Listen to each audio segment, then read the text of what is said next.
Haupa, Euskal Kirolari. Aurrekoan Mikel Handak erakutsi zigun gutxi gora bera etxean rodilloa nola egiten duen. Nik erakutsi ez dizuet ezer erakutsiko, baino esango dizuet ze ariketa egiten dituten etxean.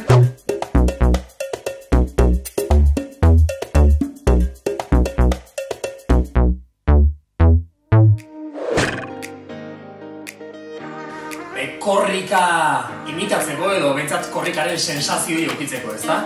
Ordu erdiko lana egiten dut gutxi gora bera, astean pare bat 3 bat aldiz. Eta egiten ditut seriek, minutu bateko seriek, orduan da gutxi gora bera korrikaiko bagina bezala simulatzea. Lehen da biziko minutua korrika lekuan. Importantea da gorputza pixkat tente bere lekuan ondo mantentzea. Bat, litzateke korrika lekuan. Bigarrena, eskipin altua. Hau gorra da, Hola, beste minutu bat. Hirugarren adibidez, oinak ipurdian kontra. Laugarrena izan liteke beste hau. Honekin izardia jako zuen. Bosgarrena, ukondoak belaunetara. Ekilibrea mantenduz. Seigarrena izan litezke sentadillak adibidez. Bizkarra zuzen daukagula. Zazpigarrena, eska fuerte dantzatzen nahiko bagina bezala.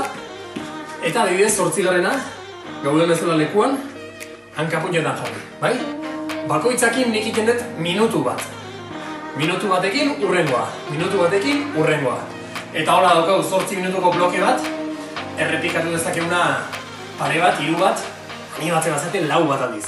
Eta honi realismo pixkat gehiago emateko, daiteke, gerrian, hemen ikusten zuen, fular bat, gerrian fuerte lotu, eta honek ematen diguna sensazioa da, atzetik norbait tiraka izango bagenu bezala, eta korrika pixkat errealago egiten nahiko bagina bezala. Orduan, ateari lotuta, esan dituten ariketa bide guztiak, denako zure soper, behin da berriz errepikatu, eta animo, eta eman egurra horri.